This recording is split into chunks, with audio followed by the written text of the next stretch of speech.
আর ধনির দুলেন একাই এক বাপের এক বাটা আবার বলে এই জন্য গাঁজা ছাড়া খায় না, ইয়াবা ছাড়া খায় না, সুজুকি জিক্সার ছাড়া চালাবে না, ও গিয়ার টানবে। আর আপনি কিছু বলতেও পারবেন না, কেন? বললেই বলেছে বিষ খাবো, কিন্তু এদিকেও বিপদ। যারা একটাই বেটা, তুই যা করিস কর, বিপদ। সাবধান, সন্তান বেশি নিতে হবে। কথা বুঝেন নিব না। মা বোনদেরকে বলছি, ওই নারী বেশি বেশি জান্নাতি যেই নারী স্বামীকে তৃপ্তি শান্তি দিতে পারে। বিশ্বাস করেন মা বোন, একজন পুরুষ, একজন স্বামী একটা পরিবারের জন্য সর্বশ্রেষ্ঠ মুজাহিদ।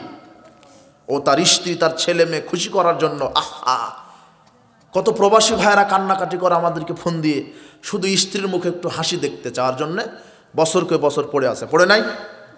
সন্তানকে মানুষ করার জন্য স্ত্রী, পরিবার, বৃদ্ধ পিতামাতাকে ছেড়ে বছর পর বছর পড়ে আছে। কার জন্য? আপনার জন্য। হে মা, হে বোন, আপনার জন্য আপনার স্বামীটা দিনরাত পরিশ্রম করে। আমাদের দেশে যারা সরকারি চাকরি করে, বেসরকারি যারা চাকরি করে, শুধু ছেলের মুখে, স্ত্রীর মুখে হাসি ফোটাবার জন্য 8 ঘন্টা ডিউটি করার পাশে পাশে আরো 4 ঘন্টা ওভার ডিউটি করে। কথা বুঝেননি? একজন বাপ, একজন পুরুষ একটা সংসারকে ভালো করার জন্য কত পরিশ্রম করে, কিন্তু একজন পুরুষের সারা দিন কর্মক্লান্তির পরে শান্তি তৃপ্তির জায়গা হলো তার একজন নেককার পরহেজগার স্ত্রী। সেই স্ত্রীর কাছে, আপনার কাছে আসার পরে সে যদি শান্তি তৃপ্তি না পায়, বিশ্বাস করেন একজন পুরুষের শান্তি সুখের নীড় হলো একজন তার স্ত্রী। এটা আপনাকে বুঝতে হবে, স্বামীকে মূল্যায়ন করতে হবে। আল্লাহ নবী বলছেন, লাউ কুনতুম রাহাদান আই ইয়াসজুদু লিহাদিন আমারতুল মারআতান তাসজুদু লিজাওজিহা। আমি মানুষ হয়ে মানুষকে যদি সেজদা দেওয়ার জন্য বলতাম, পৃথিবীর সমস্ত নারীদেরকে বলতাম, তোমরা তোমাদের স্বামীকে সেজদা দাও। স্বামীকে মূল্যায়ন করতে হবে। যত মা বোন এসেছেন, স্বামীকে শান্তি তৃপ্তি দিবেন, স্বামীকে মূল্যায়ন করবেন, স্বামীর কথা মতো চলতে হবে, চেষ্টা বহুদূর কথা চলতে হবে। ওই নারীর সালাত ইবাদত আল্লাহ কবুল করে না যেই নারী স্বামীর অবাধ্যতা দেখায়। সাবধান, ওই নারী জান্নাতে যাবে না যেই নারী স্বামীর অবাধ্য দেখায়। সাবধান। বলছি না উপস্থিত বৈঠকের মুসলিম দিনী ভাই বোন, মাদক সেবন করা হালাল না হারাম? সুদ হারাম, ঘুষ, দুর্নীতি, চুরি হারাম। আর যুবকেরা, তোমরা এগুলি কবর দাও। গান বাজনা জাহেলিয়াত। তুমি কেন গান বাজনা শ্রবণ করবে? গান বাজনা জাহেলিয়াত। এই নাটক সিনেমা, বাংলাদেশের যত নাটক সিনেমা তৈরি করে হারামখুরেরা, এই নাটকখুর, সিনেমাখুর, এরা বাংলাদেশের যুবক যুবতীকে জেনার ডেনা নিক্ষেপ করার জন্য এরা নাটক সিনেমা তৈরি করে। এদেশের যুবক যুবতীর চরিত্রকে হনন করার জন্যে এই সিনেমাগুলি তৈরি করে এরা এমন বেহায়া। তুমি এদেরকে মডেল হিসেবে, অমুক নায়ক যেভাবে চুল কাটে, এই বলদ সেই মডেলে চুল কাটে, অমুক খেলোয়াড় যেভাবে গেঞ্জি গায়ে দেয়, ওই গেঞ্জি গায়ে দেয়। কি এই যুবক, তুমি কি বলো? তুমি পুরুষ হও, তুমি এমন ভাবে নিজেকে তৈরি করো যাতে তোমার ছবি যেন আর একজন ঘুরে নিয়ে। কথা বুঝে মনে হয়? তাই বলে ছবি নিয়ে ঘুরতে বলছি না, নিজেকে মানুষ হতে বলছি আমি। তুমি কেন অমুককে ফলো করবে? তুমি ফলো করবে মুহাম্মদ সাল্লাল্লাহু আলাইহি ওয়াসাল্লামকে, তুমি ফলো করবে সাহাবীদেরকে। মাস্টার অনার্স মাস্টার্স পাস, 5টা নবীর নাম বলতে পারে না, নবীর নামের মধ্যে সাহাবীদের নাম ঢুকায় দেয়। কথা বুঝেননি মনে হয়? কিন্তু 10 জন খেলোয়াড়ের নাম ঠিকই পটপট করে বলে দিতে পারে, 5 জন নায়ক নায়িকার নাম ঠিকই বলে দিতে পারে, ওনাকে আবার মুসলমান। ছেলেকে মাস্টার্স পড়ান, অনার্স পড়ান, ক্যাডার বানান, সচিব বানান, র্যাব বানান, কোনো আপত্তি নাই। আগে কোরআন সুন্নাহ শিক্ষা দিবেন। এমন বিসিএস ক্যাডার বানালেন আপনার ছেলেকে যে ওযুই জানে না, নামাজ পড়ে না, বাপ মারা গেলে জানাজার দোয়াই জানে না, জানাজা করাবে গিয়ে। কথা বুঝেননি মনে হয়? কি শিখালেন আপনার ছেলেকে? কোরআন সুন্নাহ শিখান, তারপরে বিসিএস ক্যাডার বানান, সচিব বানান, আর্মি হবে, র্যাব হবে, নেতা হবে, সব হবে আপনার ছেলেই। কিন্তু আগে কোন বিদ্যা শিক্ষা দিবেন? এখন তো শুরু হয়েছে যে কি কেজিতে ভর্তি করে দেয়, তাই না? পেলে কিন্ডার গার্ডেন আসছে, নার্সারি আসছে, দুধ ছাড়তে যা দেরি, ভর্তি করে দিতে দেরি নেই। ওই পেটে আসার আগেই নিয়ত করছে যে কে আমি কি বানাবো, ইঞ্জিনিয়ার বানাবো, ইংরেজিতে পড়াবো। কেউ নিয়ত করে না যে একটা আলেম বানাবো, হাফেজ বানাবো। আজকে 500 টাকা খরচ করে মক্তবে পড়াতে পারেন না, 500 টাকা খরচ করে মক্তবে পড়াতে পারছেন না, 5000 টাকা খরচ করে আপনি স্কুলে পড়ান, ইংরেজিতে প্রাইভেট দেন, বৃদ্ধাশ্রম আপনার কপালে জুটবে। আলেমের পিতামাতা বৃদ্ধাশ্রমে থাকে না, কথা বুঝেছেন? সাবধান। পেলে গ্রুপে নার্সারিতে পড়ান, আপত্তি নেই, কিন্তু ওগুলো যদি সিলেবাস কোরআন সুন্নাহর আদলে হয়, কিন্তু ওগুলো তো কোরআন সুন্নাহর সিলেবাস নাই। একটা ছেলে নার্সারিতে পড়ো, প্লেতে পড়ো, কিছু জান না, বলছে ওর বাপ বলছে, মা বলছে, আমার ছেলে 4 বছর বয়স, ইংলিশ মিডিয়ামে ভর্তি করে দিয়েছি, পটপট করে ইংরেজি বলে, কিন্তু সূরা ফাতিহাটা জানে না। আমার মেয়েটা 5 বছর বয়স, মোবাইলের সব ফাংশন জানে, কম্পিউটার সব জানে, কিন্তু অজু করা জানে না। কথা বুঝেননি মনে হয়? আমার ছেলেটা মাসে 1.5 লক্ষ টাকা বেতন পায়, কিন্তু নামাজ পড়ে না। আমার মেয়েটা অমুক বিশ্ববিদ্যালয়ে পড়ে, কিন্তু ল্যাংটা হয়ে ঘুরে, এদের লজ্জা নাই। সাবধান, ছেলে মেয়েকে সঠিক শিক্ষা দেন, সঠিক এলেম দেন। আপনার ছেলে মেয়েকে ছোট অবস্থায় মক্তবে ভর্তি করাবেন। কোথায়? মক্তব। এই যে হেফজখানায় ভর্তি করে দিবেন, হেফজখানা মক্তব আছে না, চালু করবেন। মক্তবে কি শিখানো হয় জানেন? মক্তবে কি শিখে? সুবহানাল্লাহ।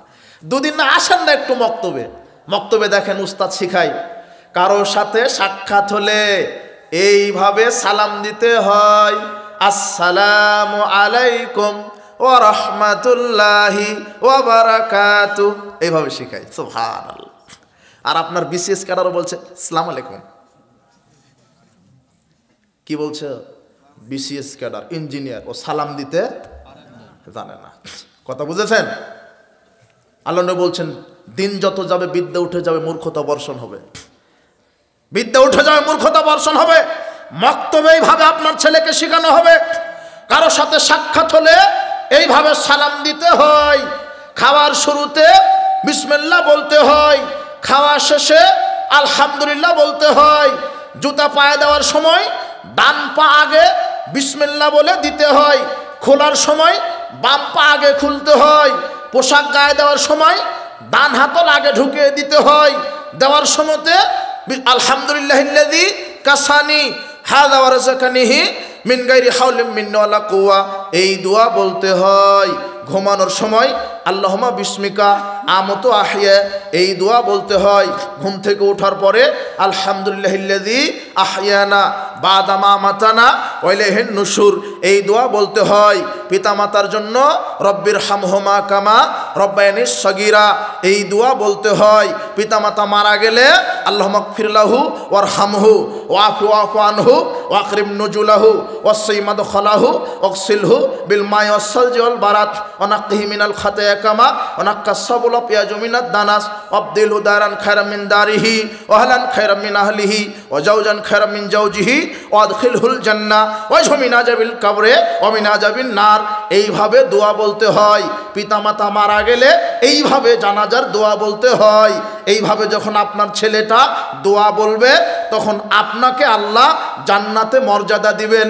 তখন আপনি আল্লাহকে বলবেন, আল্লাহ আন্নালি হাজিহি, এত মর্যাদা আমাদের দিলেন কেন, আমরা তো এত আমল করিনি। তখন আল্লাহ বলবে বিস্তিগফার ওয়ালাদিকা লাক, ওই যে তুমি দুনিয়াতে তোমার ছেলেকে মক্তবে দিয়ে কোরআন সুন্নাহ দিয়ে আলেম বানিয়েছিলে, সৎ ছেলে বানিয়েছিলে, সৎ ছেলে সন্তান তৈরি করেছিলে, তাদের দোয়ার বদলতে আমি তোমাদেরকে জান্নাতে মর্যাদা বাড়িয়ে দিয়েছি। এইভাবে আপনার ছেলে শিখবে। কিন্তু আপনি যে ছেলেকে রেখে গেছেন, ও গাঁজা ছাড়া একদিনও চলতে পারে না। আপনি যে মেয়েটাকে রেখে গেছেন, সে বয়ফ্রেন্ড ছাড়া ঘুরে না, গান ছাড়া ঘুমায় না, বাম হাতে ছাড়া খায় না। কথা বুঝেননি মনে হয়?